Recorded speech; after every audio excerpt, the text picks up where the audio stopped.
चलिए, हमारा आज का पहला वर्ड है डिस्प्यूट। डिस्प्यूट वर्ब है जिसका मतलब होता है हिंदी में विवाद करना। विवाद करना डैट मीन्स झगड़ा करना, बहस करना, तो हम उसे डिस्प्यूट बोल सकते हैं। इसे इंग्लिश में बोला जाता है चैलेंज। इसके सिनोनिम और भी क्या क्या हम इसे बोल सकते हैं, कंटेस्ट या डैनी। और इसके एंटोनिम है एक्सेप्ट। देखिए, जब आप किसी बात पे उसके विचार से सहमत ना हो तो आप विवाद करते हैं, आप उनसे बहस करते हैं, झगड़ा करते हैं। तो उस सिचुएशन में आप ये वर्ड को, इस वोकैब को यूज़ कर सकते हैं, don't dispute with me. Okay. और अगर आप किसी बात पे उससे सहमत है तो आप उस बात को एक्सेप्ट कर लेते हैं, जो उसका अपोजिट वर्ड हुआ एंटोनिम। तो बहुत ही आसान है। डिस्प्यूट मीन्स विवाद करना, डेट मीन्स चैलेंज, कंटेस्ट या डैनी करना, डिनाइल कर रहे हो आप उसके बात को, सहमत नहीं हो उसके बात से, झगड़ा कर रहे हो। और एंटोनिम है एक्सेप्ट। चलिए एक एग्जाम्पल देखते हैं। The accusation on him are entirely disputed. मतलब उस पे जो आरोप लगा है वो पूरी तरीके से क्या है, विवादित है। मतलब सहमत ना करने वाली चीज़ें जिससे लोगों के बीच में झगड़ा बढ़ेगा। तो ये क्या है, डिस्प्यूटेड है, डिस्प्यूटेड। ओके, चलिए नेक्स्ट है नाइटमेयर। इसे हम नाइटमेयर भी बोलते हैं और नाइटमेयर भी बोलते हैं। ये नाउन है और इसका हिंदी में मतलब है भयानक सपना, सपना या भयानक अनुभव। बहुत ही डरावना सपना, बहुत ही डरावना अनुभव बीते हुए समय का, उसे हम नाइटमेयर बोलते हैं। जैसे एग्जाम्पल में अगर देखें तो travelling alone in the night is like a nightmare. अकेले ट्रैवल करना ये बुरा अनुभव, बुरा सपने की तरह है। ठीक है, इसे या तो बोल सकते हैं इंग्लिश में अ फियरफुल ड्रीम और बैड एक्सपीरियंस। ठीक है, तो नाइटमेयर बहुत ही इजी है। नाइटमेयर बोलते हैं ना, मेरे साथ नाइटमेयर हो गया, डैट मीन्स उनके साथ कुछ भयानक, कुछ बुरा अनुभव हुआ है, जो अपने वो बैड एक्सपीरियंस को आपके साथ शेयर कर रहे हैं। तो नाइटमेयर आप वहाँ यूज़ कर सकते हैं और प्लीज़ यूज़ करना सीखिए जितने भी वोकैब में पढ़ा रही हूँ। तो चलिए नेक्स्ट वर्ड है हमारा इनकैप्सुलेट। व्हाट? इनकैप्सुलेट। इनकैप्सुलेट का मतलब होता है किसी भी चीज़ को छोटा करना या समराइज करना। इंग्लिश में हम उसे बोल सकते हैं समराइज करना, मेक एनीथिंग शॉर्टर। ठीक है, उसके लेंथ को कम करना, डेट मीन्स इनकैप्सुलेट। ठीक है, और इसे और भी क्या क्या बोल सकते हैं, cut, sum up, wrap, summarise करना। और इसके अपोजिट वर्ड क्या हो सकते हैं, डिटेल, लेविस और इंट्रिकेट, कॉम्प्लेक्स, इलोबरेट। मैं बहुत सारे आपको एंटोनिम, सिनोनिम इसमें दी हूँ, बिकॉज कभी भी आप ऐसे वर्ड्स को देखें तो आपको पता हो इसका मतलब। मैं तो यहाँ एक वर्ड पढ़ा रही हूँ बट इतने वर्ड को तैयार करा रही हूँ एक ही वर्ड के साथ, कि अगर समराइज है तो उसका और भी सिनोनिम आप क्या बोल सकते हैं, इनकैप्सुलेट। तो इनकैप्सुलेट मतलब क्या होता है, छोटा करना। In English we can say make anything shorter और समराइज करना। ठीक है, और एंटोनिम क्या होता है, उसे कॉम्प्लेक्स करना, उसकी लाइंस को बढ़ाना या लेविस करना या इलोबरेट करना। ठीक है, चलिए सेंटेंस के थ्रू थोड़ा और समझते हैं। The teacher encapsulated her lecture so that the student did not feel bored. Teacher ने क्या किया, अपने लेक्चर को इनकैप्सुलेटेड कर दिया, डेट मीन्स समराइज कर दिया, छोटे वे में समझाया अपने टॉपिक को, जिससे उनके बच्चे बोर नहीं हुए थे।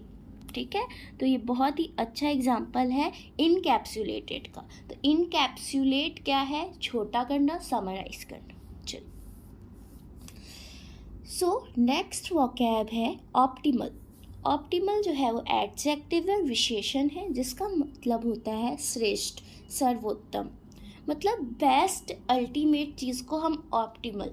कई बार आपने सुना होगा कि लोग मेनली मार्केटिंग फील्ड में आपको ऑफ़र देंगे या कुछ भी ऐसा बोलते हुए सुना होगा कि यह आपके लिए बहुत ही ऑप्टिमल रहेगा, मतलब आपके लिए बहुत ही बेस्ट रहेगा ये ऑफ़र, आप इसे ही सेलेक्ट करें। तो ऑप्टिमल मीन्स क्या होता है, सबसे बेस्ट फ्रॉम अदर्स, और इसे और भी क्या क्या नाम से जानते हैं, बेस्ट, टॉप, इलाइट, अल्टीमेट, और उसी का एंटोनिम क्या हो जाएगा, नेस्टी एंड वर्स्ट। सबसे बेस्ट का अपोजिट वर्ड वर्स्ट। चलिए एग्जाम्पल देखते हैं। Indian newborn babies need optimal nutrition to eradicate malnutrition। देखिए, इंडियन न्यूबॉर्न बेबी जो रहते हैं उनको ऑप्टिमल न्यूट्रिशन चाहिए रहता है। ऑप्टिमल न्यूट्रिशन मतलब यहाँ क्या होता है, सबसे सर्वोत्तम, सबसे श्रेष्ठ, बेस्ट न्यूट्रिशन उनको चाहिए रहता है। तो जहाँ भी आप best, ultimate, best from other, सबसे ज़्यादा बेहतर की बात करें तो वहाँ ऑप्टिमल को ज़रूर यूज़ करें। ठीक है, चलिए नेक्स्ट वर्ड है हमारा isolation. Isolation is a noun, इसका मतलब होता है अलगाव, अलग करना, ठीक है, या हटाना। इंग्लिश में हम कह सकते हैं सेपरेशन। सिनोनिम क्या है, सिग्रीगेशन और सेटिंग अपार्ट। ठीक है, आइसोलेट कर दो, आइसोलेट कर दो, जो बहुत ही बेस्ट और बहुत ही रिसेंट एग्जांपल से आपको ये वर्ड समझ आएगा। अभी कोविड के दौरान हम कई बार न्यूज़ में देख रहे थे आइसोलेशन, आइसोलेट कर दिया उनको, अलग कर दिया, मतलब आइसोलेट करके एक अलग जगह रखा है। तो आइसोलेट मतलब क्या होता है, अलग करके रखना, सेपरेट, एक अलग जगह रखना, हटा कर रखना। ठीक है, इसका एंटोनिम क्या होगा, सेपरेट का एंटोनिम क्या होगा, अपोजिट वर्ड कॉन्टैक्ट। क्या होगा, कॉन्टैक्ट। चलिए एक एग्जांपल देखते हैं। Isolation from family and friend may also contribute to anxiety. अगर आप फैमिली और फ्रेंड से आइसोलेट होते हैं, अलग होते हैं, तो क्या होगा, आपको एंजाइटी का मतलब एंजाइटी हो सकती है। ठीक है, तो आइसोलेशन आप कोविड से समझ लीजिए, कई बार हमने सुना है ये वर्ड, हमको जल्दी भी मेमोराइज हो जाएगा। आइसोलेट मतलब सेपरेशन, अलग करना। नेक्स्ट है डिस्पेल। डिस्पेल जो है वर्ब है जिसका हिंदी में मतलब होता है दूर करना, बैनिश, दूर करना। मतलब बोलते हैं ना कि आप इस आदत को दूर करो, डिस्पेल करो यार, ऐसे बोलते हैं, कई बार सुना होगा कि अरे ये आदत अच्छी नहीं है, डिस्पेल करो। ठीक है, ये ऐप अच्छा नहीं है, हम क्या बोलते हैं, अनइंस्टॉल करो। तो हम या मेरे नज़र से इसे दूर हटाओ, तो प्लीज़ डिस्पेल।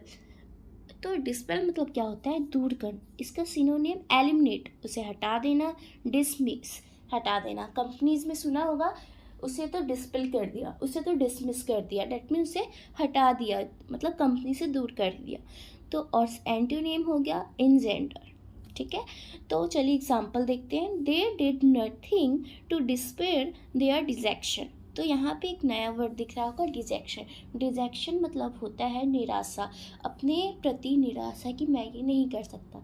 तो क्या बोल रहा है कि वे कुछ नहीं कर पाए अपने निराशा को दूर करने के लिए। डिस्पेल मीन्स दूर करना, बैनिश करना। अपने निराशा को दूर करने के लिए वे कुछ नहीं कर पाए, तो हम यहाँ पे डिस्पेल यूज़ कर रहे हैं। ठीक है, चलो। So the next vocabulary provisional. Provisional adjective है जिसका नाम मतलब है। सो हमारा नेक्स्ट वर्ड है provisional. Provisional is an adjective जिसका मतलब अनंतिम और इंग्लिश में इंटरिम। अगर हम देखें समझने के उद्देश्य से, तो प्रोविजनल मतलब होता है सिंपली टेम्पररी या प्रोटम। कोई भी चीज़ कम समय के लिए या क्या बोलते हैं, पूरी लाइफ टाइम के लिए वो चीज़ नहीं है, थोड़े समय के लिए है, जिसका हमारा तय नहीं है कि वो कब ख़त्म हो जाए। तो ये क्या है, टेम्पररी। कई बार आपने सुना होगा बोलते हुए कि this is not my temporary job, मतलब ये मेरा टेम्पररी जॉब नहीं है, मैं कुछ समय के लिए हूँ, या तो टेम्पररी है, कुछ after 6 month they will decide, तब मुझे परमानेंट करेंगे on the basis of their performance, या उनका जो भी परफॉर्मेंस हो रहा है उस पर डिपेंड करता है उनका जॉब परमानेंट। तो टेम्पररी मतलब और क्या बोल सकते हैं, टेम्पररी तो बहुत कॉमन वर्ड है, आपने सुना होगा। अब आप उसकी जगह क्या यूज़ करना सीखें, प्रोविजनल। कहीं भी प्रोविजनल पढ़े सुने तो आपके दिमाग में आना चाहिए प्रोविजनल मतलब वो किस बारे में बात कर रहे हैं, कि जो चीज़ उनके पास थोड़े समय के लिए है, परमानेंट नहीं है। इसका एंटोनिम क्या हो जाएगा, परमानेंट। ठीक है, टेम्पररी का ऑपोजिट परमानेंट। एग्जाम्पल देखते हैं, it was a provisional government, it was a provisional government. Provisional government मतलब कुछ समय के लिए है ये गवर्नमेंट, फिर हट जाएगी। ठीक है, नेक्स्ट वर्ड है impasse. Impasse is a noun, इसका मतलब होता है गतिरोध, मतलब क्लोज बोल सकते हो, बंद, बंद गली या गतिरोध। ठीक है, इसका इंग्लिश में मीनिंग है क्लोज रोड और ऑब्स्ट्रक्शन। ठीक है, मतलब कई बार आपने ये सुना है कि जैम लगा था रोड में, मतलब इम्पास। इम्पास ब्लॉकेज को कहते हैं, ऑब्स्ट्रक्शन को, रुकावट को कहते हैं, जिसके कारण आप आगे नहीं बढ़ पा रहे हैं। तो इम्पास का मतलब क्या होता है, ब्लॉकेज, गतिरोध। ठीक है, रुकावट। अब इसका एंटोनिम क्या होगा, पैसेज, हेडवे और मूवमेंट। अब रुकावट का क्या होगा, आगे बढ़ना। ठीक है, पास करना। तो इसका एंटोनिम हो गया अपोजिट वर्ड। देखो, the political process is at an impasse between two parties बोल सकते हैं। देखो, दो पार्टीज के बीच में पॉलिटिकल का जो प्रोसेस है वो क्या है, फंसा हुआ है, बंद पड़ा हुआ है। ठीक है, या बहुत दिन से बोलते हैं ना, मेरे घर का काम चल रहा था, बहुत दिन से उनका काम रुका हुआ है, तो इम्पास पे है वो। या कुछ लॉ का काम चल रहा है, लीगल काम, तो वो गवर्नमेंट की मतलब उनके तरफ से अभी इम्पास नहीं हुआ है। ठीक है, तो इम्पास मतलब इम्पास में चल रहा मतलब बंद चल रहा है, तो हम उसे इम्पास बोल सकते हैं। नेक्स्ट होता है बहुत ही कॉमन सुना जाने वाला वर्ड और इम्पॉर्टेंट, जिसके बारे में आपको पता होना चाहिए, tackle. Tackle is a verb, इसका मतलब होता है निपटाना, हाथ में लेना।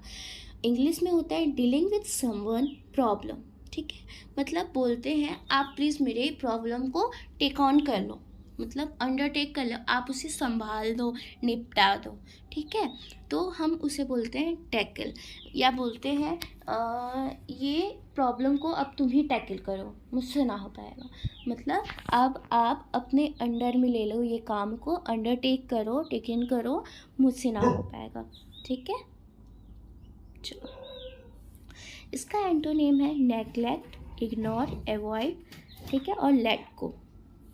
Example, all winners have the same attitude, they all tackle problems smartly। जितने भी विनर्स हैं उनके पास सेम एटीट्यूड है और वो अपने प्रॉब्लम्स को बहुत ही स्मार्टली टैकल कर लेंगे, निपटा लेंगे। ठीक है, बहुत ही ईजी वर्ड है, यूज़ करना सीखिए ये सब वर्ड को। नेक्स्ट, सेबरली। बहुत बार एप्लीकेशन में हमने लिखना सीखा है सेबरल, बहुत ही सीरियस और गंभीर रूप से कुछ होना, डेट मीन्स सेवरली। ये एक एडवर्ब है। ठीक है, इसका सिनोनिम है ग्रेवली और क्रिटिकली। कोई भी चीज़ गंभीर रूप से होना, क्रिटिकल होना, तो उससे हम क्या बोल सकते हैं, सेवरली। ठीक है,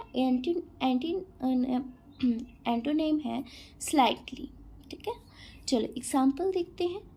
our business has been severely affected by the slowdown. उनका जो बिजनेस है सेवरली अफेक्ट हो रहा है, बहुत ही गंभीर रूप से अफेक्ट हो रहा है, तो हम वहाँ पे सेवरली यूज़ किए।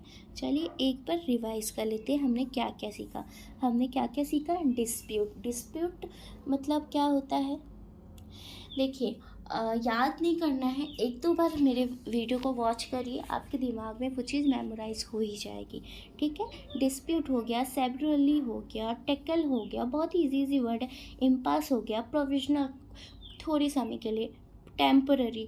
डिस्पेल मतलब दूर करना, ठीक है, डिसमिस कर दो। आइसोलेशन कोविड के लिए जो मैंने बोला, अलग कर देना।